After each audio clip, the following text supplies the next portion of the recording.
미당 서정주의 수필. 시인 영랑 김윤식.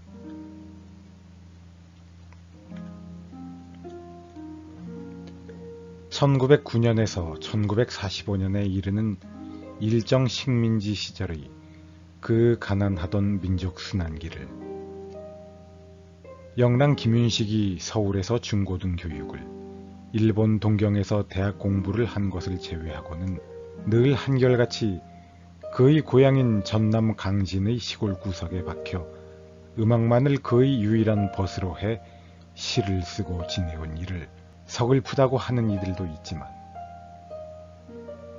내가 보기엔 가장 난세의 삶에 충실했던 것이라고 생각한다. 이런 때에 만국의 도시를 뒹굴어 다니며 강박해오는 외세에 합류하거나 반발하거나 자학하거나 몸부림치거나 하는 것보단 풍류 속의 한 그루의 시골 느티나무처럼 시골 구석에 처박힌 채로 음악의 해조만을 그의 삶의 호흡의 유일한 율조로 삼고 있었다는 것은 가장 낭비 없는 삶을 알아서 살아온 일이라고 생각되는 것이다. 한 해나 두 해, 혹은 세 해만큼씩의 사이를 두고 그가 서울 시내에 불쑥 나타나는 일이 있긴 있었지만, 그것은 들을 만한 값이 있는 음악회가 열려있는 동안만에 한해 있어서 영랑을 그리는 우리들은 좋은 음악회가 서울에서 열리기만을 기다렸고, 이게 끝나면 또 곧 그를 놓쳐보내야만 했던 것인데, 잘 생각해보면 놓쳐보내져야만 했던 것은 사실상 영랑 그가 아니라 그보다도 숱한 정신 낭비 속에 살고 있던 우리들 쪽이었던 것 같다. 모란이 피기까지는 나는 아직 기다리고 있을 테요. 찬란한 슬픔의 봄을. 말하자면 이런 시구절 속의 모란의 개와 같은 한 자리만을 골라 유지하고 살려던 것이 그의 젊은 날의 그 운둔이었으니, 이 모란 개와 같은 자리에서 복이라면 놓쳐버려진 것은 그가 아니라 아무래도 그 모란은 많이 이런 모든 개와에서 먼 곳에서 수선스러웠던 우리들일 밖에 없다.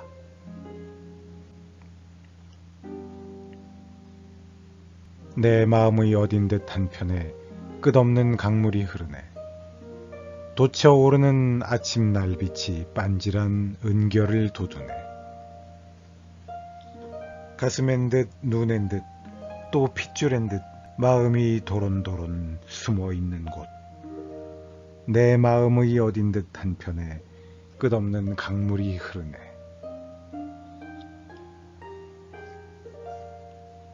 동백잎에 빛나는 마음이라는 제목으로 된 이 시에 담겨있는 것 같은 풍염성,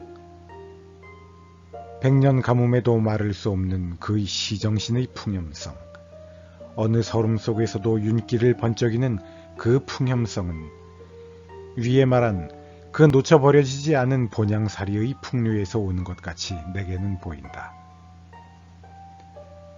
아는 이들은 알고 있는 일이지만 그는 특히 우리 고전음악에는 많이 조예가 깊어서, 그 중에서도 그의 북은 전문가들 속에 끼어도 상승이 될 만한 것이었다는데, 1945년 일본한테서 우리나라가 풀리자 영랑은 비로소 서울로 가족들을 대불고 이사해 올라와서 우리들한테 한 잔 톡톡히 사고, 그의 유창한 북을 울리며 인제 한번 실컷 춤추어 보자 했다.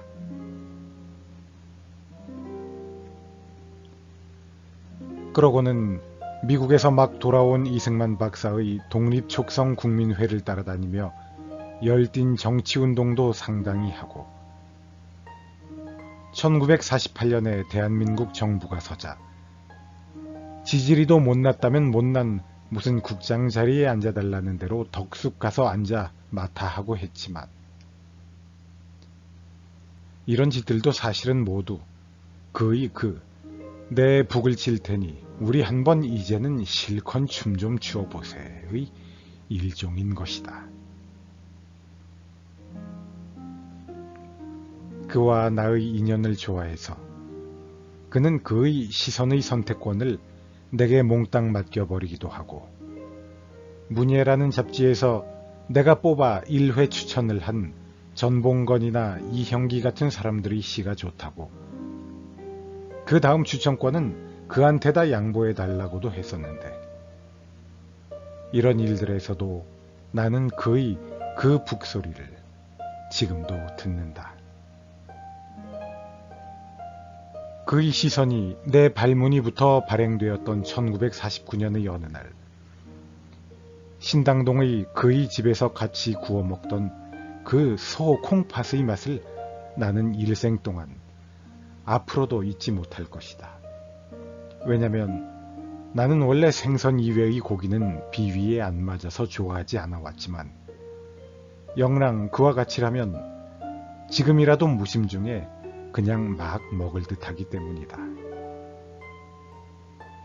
언젠가 어디 딴 데서도 말한 듯하지만, 이날 그의 집에서 영랑은 이화중선과 이중선 형제의 소리판을 구식의 축음기에 올려 내게 들려주고는 두 슬픈 소리 가운데 아우 이중선의 소리에 주석을 붙였다.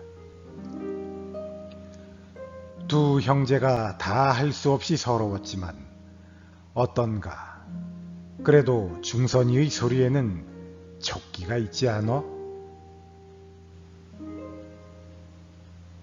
촉기. 그것은 물론 촉물에서 감도는 그 기름진 풍염, 고갈할 수 없는 그 풍염을 말하는 것으로서, 그거라면 이중선이 뿐이 아니라 영랑, 바로 그가 가장 끈질기게 가져 지녀왔던 것이다. 그래, 나는 그의 주석을 들으며 그게 사실은 영랑이 바로 그 자신의 제일 중요한 것을 말하고 있는 거라고 생각하고 있었다. 이 촉기. 100년 긴 가뭄에도 마를 줄 모르는 이 촉기. 어느 슬픔, 어느 암흑의 밑바닥에라도 말라 죽을 수 없이 윤나는 이 촉기야말로 그가 오래 지켜 유지해온 가장 중요한 것이라고 생각했기 때문이다. 그런 그가 1950년 6.25 사변 때는 나처럼 재빠르게 도망갈 줄도 모르고 머뭇거리고 있다가 피난길마저 막히고, 그 지긋지긋한 몇 달 동안을 땅굴 속에 숨어 있다가 9.28 수복대 국군과 유엔군이 다시 돌아온다는 말을 듣곤 너무나 반가워서 밖으로 뛰어나와 기다리며 지켜보고 있다가 후퇴하는 공산군과의 사이의 교전의 유탄에 맞아 그만 횡사하고 말았다. 그러나 이 횡사라는 것도 나는 그의 죽음이라고는 생각하지 않는다. 여기에서도 그의 그 북소리는 들리고, 그의 그 넘쳐나는 풍염의 반가운 빛은 비치고 있기 때문이다. 한 그루의 무성한 느티나무에 나로와 박힌 실없는 유탄. 그런 걸로 밖에는 그의 정신 우에 박힌 그 실없는 유탄은 생각되지 않기 때문이다.